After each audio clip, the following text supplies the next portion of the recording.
معزز سامعین، ایک دفعہ کا ذکر ہے کہ زمین کے ایک ٹکڑے پر دو شخص آپس میں لڑ رہے تھے۔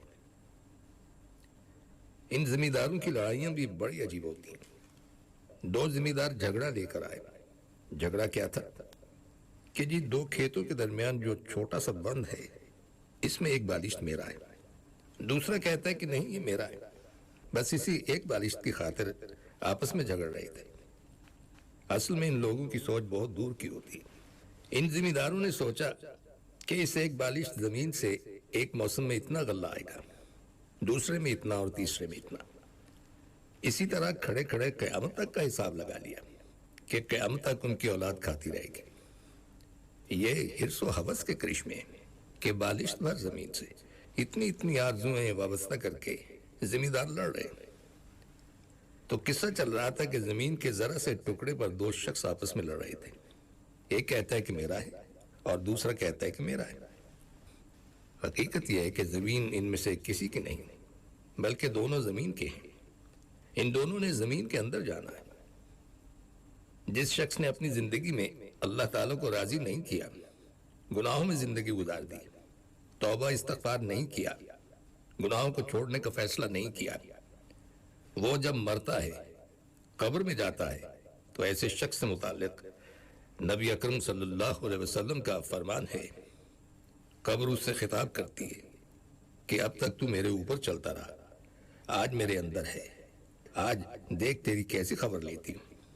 پھر وہ اسے اس طریقے سے دباتی ہے کہ پسلیاں ادھر کی ادھر اور ادھر کی ادھر ہو جاتی ہیں اور ایک دوسرے میں گھس جاتی ہیں۔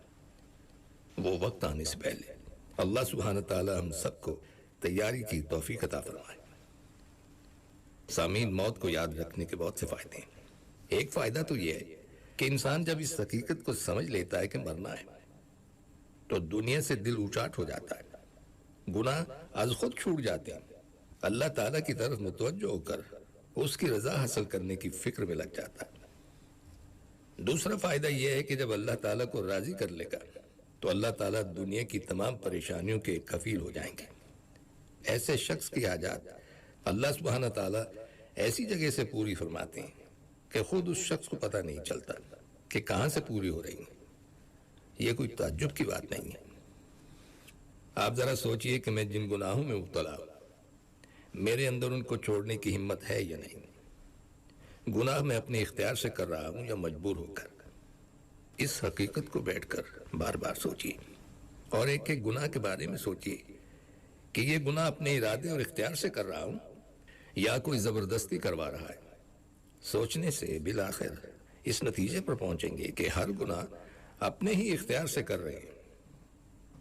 جب گناہ اپنے اختیار میں ہے تو اس کا چھوڑنا بھی اپنے اختیار میں ہے۔ تو ہم بتا رہے تھے کہ ہر گناہ کو چھوڑنے کی بنیاد ہمت پر ہے۔ ہمت سے کام لیں تو نہ گناہ کریں گے نہ جہنم میں کودیں گے۔ صرف وظیفوں سے کچھ نہیں ہوتا۔ اس کا یہ مقصد نہیں کہ جب تک گناہ نہیں چھوڑتے ہم اللہ کا ذکر نہ کریں۔ مقصد یہ ہے کہ صرف ذکر پر اکتفا نہ کی جائے، بلکہ سچے دل سے استغفار اور گناہوں کو چھوڑنے کی کوشش اور دعا بھی جاری رکھیے۔ اس حالت میں ذکر کریں گے تو اس کی برکت سے گناہوں کو چھوڑنا آسان ہو جائے گا۔ پھر اللہ کا ذکر کثرت سے کرتے رہیے، اس سے محبت بڑھے گی اور قرب کے مقامات طے ہوں گے۔ لیکن یہ ضروری ہے کہ انسان گناہوں سے بچنے اور استغفار کے ذریعے دل کو پاک اور صاف رکھنے کی کوشش میں لگا رہے۔ بعض پان کھانے کے مریض دانت صاف نہیں کرتے، میلے دانتوں پر رنگ چڑھاتے جاتے ہیں۔ جب درد اٹھتا ہے تو پتہ چلتا ہے اور ڈاکٹر کو دکھاتے ہیں تو وہ کہتا ہے کہ علاج کا مرحلہ گزر چکا ہے، اب نکالے بغیر اس کا کوئی علاج نہیں۔ تو بتائیے کہ اس قسم کے دانتوں پر چمک کہاں سے آئے گی؟ یہی مثال کپڑے کی ہے کہ میلے کپڑے کو دھوئے بغیر رنگنا ممکن نہیں ہے، وہ رنگ کبھی نہیں پکڑے گا۔ پہلے دھو کر صاف کیجیے پھر رنگیے۔ یوں ہی میلے کپڑے کو رنگ دیا تو کوئی فائدہ نہیں، آپ نے رنگ بھی ضائع کیا اور وقت بھی ضائع کیا، بلکہ کپڑا بھی خراب کر دیا۔ صاف کر کے رنگ دے تو رنگ پائیدار ہوتا، کپڑے میں چمک پیدا ہوتی۔ لوہے یا لکڑی کو رنگنا چاہیں تو اس کا طریقہ بھی یہی ہے کہ پہلے ریگ مال لگا کر انہیں اچھی طرح سے صاف کیجیے، اس کے بعد رنگ لگائیے۔ جو رنگ لگائیں گے وہ آسانی سے پکڑیں گے۔ اسی طرح سے جو لوگ گناہ چھوڑے بغیر ذکر اللہ کے انوار حاصل کرنا چاہتے ہیں ان کو بھی کچھ حاصل نہیں ہوگا۔ پہلے توبہ و استغفار کے ریگمال سے لوہے قلب کو صاف کیجیے، گناہوں سے اسے پاک کیجیے، اس کے بعد ذکر شروع کیجیے اور پھر دیکھیے اس پر انوار اور تجلیات کا کیسا عکس پڑتا ہے۔ سامعین، بعض لوگ یہ سوچتے ہیں کہ ابھی ہم مرنے کی عمر کو نہیں پہنچے۔ اپنے خیال میں انہوں نے مرنے کی عمر متعین کر لی اور وہ بھی کم از کم 100 سال یا 90 سال۔ جب کسی بوڑھے کے بارے میں سنتے ہیں کہ وہ 100 سال کا ہو چکا ہے تو بہت خوش ہوتے ہیں، ہمت بلند ہو جاتی ہے کہ ہم تو ابھی 50 سال کے، ابھی تو آدھی عمر باقی۔ یہ نفس کا ایک خطرناک دھوکہ ہے جس کا علاج ضروری ہے۔ اس دھوکے کا علاج یہ ہے کہ بڑی عمر میں مرنے والوں کے بجائے اپنے سے کم عمر میں مرنے والوں کو دیکھیے۔ سوچئے کہ کتنے بچے ہیں جو پیدا ہوتے ہی مر گئے، اور کتنے ایسے جو ماں کے پیٹ میں مر گئے، مرے پہلے پیدا بعد میں ہوئے، پیدا ہونے سے پہلے ہی دنیا سے رخصت ہو گئے۔ مگر انسان کا نفس بھی بڑا یار ہے، وہ اس موقع پر آپ کو یوں تلقین کرے گا کہ وہ موقع تو گزر گیا، ہم مرے نہیں، لہذا خطرہ ٹل گیا۔ اس دھوکے کا علاج یہ ہے کہ اپنے ہم عمر لوگوں کو دیکھیے اور سوچئے کہ ہم عمر بھی تو مر رہے ہیں، وہ سارے مر رہے ہیں، آخر ہماری بھی باری آ جائے گی، اور کسی نہ کسی روز یہ جنازہ اٹھنا ہے، اور مرنے سے پہلے یقیناً نزع کی حالت بھی طاری ہونے والی ہے۔ مختصر یہ کہ وہ وقت آنے سے پہلے توبہ کیجیے، اللہ تعالیٰ کو راضی کیجیے، گناہوں کو چھوڑ دیجیے۔ سامعین، گناہوں کی 3 قسمیں ہیں۔ ایک وہ جن کو آج کی دنیا بھی گناہ سمجھتی ہے کہ واقعتاً یہ گناہ ہے، جیسے جھوٹ بولنا، چوری کرنا، رشوت دینا۔ اگرچہ لوگ ان گناہوں میں مبتلا ہیں مگر سمجھتے ضرور ہیں کہ ہم گناہ کر رہے ہیں۔ دوسری قسم کے گناہ وہ ہیں جنہیں آج کی دنیا نے گناہوں کی فہرستی سے نکال دیا ہے، لوگ انہیں گناہ سمجھتے ہی نہیں۔ تیسری قسم کے گناہ وہ ہیں جنہیں لوگ گناہ کے بجائے ثواب سمجھتے ہیں، جو ہیں تو اللہ تعالیٰ کی نافرمانی اور بغاوت، مگر لوگ انہیں ثواب اور نیکی سمجھ کر کر رہے ہیں۔ جیسے کسی کے مرنے پر ایصال ثواب کے لیے دعوتوں کا سلسلہ چل پڑتا ہے اور قبر میں عہد نامہ رکھا جاتا ہے۔ عہد نامہ رکھ کر گویا اپنی پٹائی کا خود سامان کر رہے ہیں کہ فرشتے پوچھیں عمل کیا تھا یا نہیں۔ جب عمل نہیں کیا تو رکھنے سے کیا فائدہ، دکھا دکھا کر پٹائی کریں گے۔ یہ بدعتی عہد نامہ اہتمام سے قبر میں رکھتے ہیں تاکہ فرشتوں کا کام آسان ہو جائے، انہیں زیادہ باز پرس نہ کرنا پڑے، بس یہ عہد نامہ اٹھا اٹھا کر دکھاتے جائیں اور پٹائی کرتے جائیں۔ اس کے علاوہ اور نہ جانے کتنی دعائیں ایجاد کر رکھی ہیں، دعائے گنج العرش، درود ماہی، درود لکی، درود تاج، درود ناری، ہفت ہیکل اور چہل کاف۔ کتنے افسوس کی بات ہے کہ اللہ کا کلام سامنے موجود ہے، نبی اکرم صلی اللہ علیہ وسلم کے پاکیزہ ارشادات اور آپ صلی اللہ علیہ وسلم کی سیرت طیبہ اپنی محفوظ شکل میں موجود ہے، معلوم نہیں کہ یہ چیزیں کہاں سے گھڑ لی۔ جو لوگ چاہتے ہیں کہ اللہ تعالیٰ کی بارگاہ میں ان کی دعائیں قبول ہوں، انہیں چاہیے کہ پہلے اپنے ذرائع آمدن کو پاک کریں۔ آج کل دعاؤں پر تو بہت زور ہے، مگر اس بات کا کوئی خیال نہیں کہ آمدن کہاں سے ہو رہی ہے، پیٹ میں کیا کچھ جا رہا ہے۔ دوسری بات یہ یاد رکھنے کی ہے کہ عام گناہوں کی بھی وہی تاثیر ہے جو حرام کھانے پینے اور پہننے کی ہے۔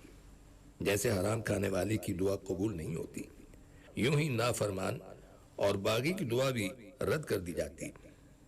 جب تک گناہوں سے باز نہ آئے دعاؤں میں جان نہیں پڑتی۔ دنیا کی حد تک اگر کوئی دعا قبول بھی ہوگی تو اسے دھوکے میں آ کر اترانا نہیں چاہیے، آخرت کا معاملہ اس سے مختلف ہے۔ دنیا میں اللہ تعالیٰ دوست دشمن سب کی سن لیتے ہیں۔ دیکھیے ابلیس سے بڑا نافرمان اور سرکش کون ہوگا؟ اللہ تعالیٰ نے سجدے کا حکم دیا مگر وہ اللہ تعالیٰ کے حکم سے انکار کر رہا ہے، اللہ تعالیٰ کے حکم کے مقابلے میں اپنا حکم چلا رہا ہے۔ اللہ تعالیٰ نے اتنے بڑے دشمن کی دعا قبول فرما لی، اس نے دعا کی، اے میرے رب مجھے قیامت تک مہلت دے دیجیے۔ دعا تو قبول ہو گئی، مگر سوچنے کا مقام ہے کہ اس میں ابلیس کا فائدہ ہوا یا نقصان۔ اس میں اس کا کوئی فائدہ نہیں، سراسر نقصان ہے۔ اتنی لمبی مہلت لے کر اپنے لیے مزید جہنم کا سامان کر لیا۔ جہنمی تو انکار کرتے ہی ہو گیا تھا، لیکن اتنی طویل عمر پانے کی بجائے فوراً مر جاتا تو بوجھ ہلکا رہتا۔ اب ساری دنیا میں جتنے گناہ ہو رہے ہیں یا قیامت تک ہوتے رہیں گے، سب کا وبال اس کے سر آئے گا۔ سو دنیا میں اگر مجرم کی دعا قبول ہو بھی گئی تو وہ اس کے لیے مفید نہیں ہوگی بلکہ مضر ہوگی۔ عموماً دنیا ہی میں اس کا مشاہدہ ہو جاتا ہے۔ آخرت کے معاملے میں تو ایسی دعا قطعاً قبول نہیں ہوتی۔ پہلے گناہ چھوڑ کر آخرت کا طالب بنیے، پھر آخرت کی دعا کیجیے۔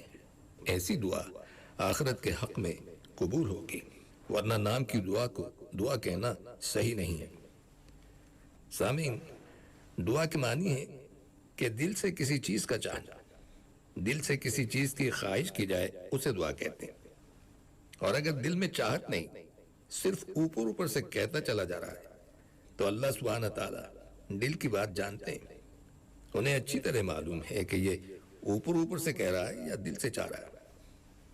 اللہ تعالیٰ اس سے بخوبی واقف ہے، پھر وہ فیصلہ دل کی کیفیت کے مطابق کریں گے۔ جس چیز کی چاہت ہوتی ہے انسان اس کے لیے کوشش بھی کرتا ہے۔ اگر اس کی تحصیل کی کوشش نہیں کر رہا تو یہ اس کی دلیل ہے کہ دل میں اس چیز کی چاہت نہیں، خواہ زبان سے اس کی رٹ لگاتا رہے۔ کوشش کیے بغیر صرف دعا کرنا تو ایسے ہی ہے جیسے ایک شخص نہر کے کنارے بیٹھا ہے اور بڑے خشوع و خضوع سے 2 رکعت پڑھ کر رو رو کر چلا چلا کر دعا کرتا ہے کہ یا اللہ، پیاس سے مرا جا رہا ہوں، کسی طرح میری پیاس بجھا دے۔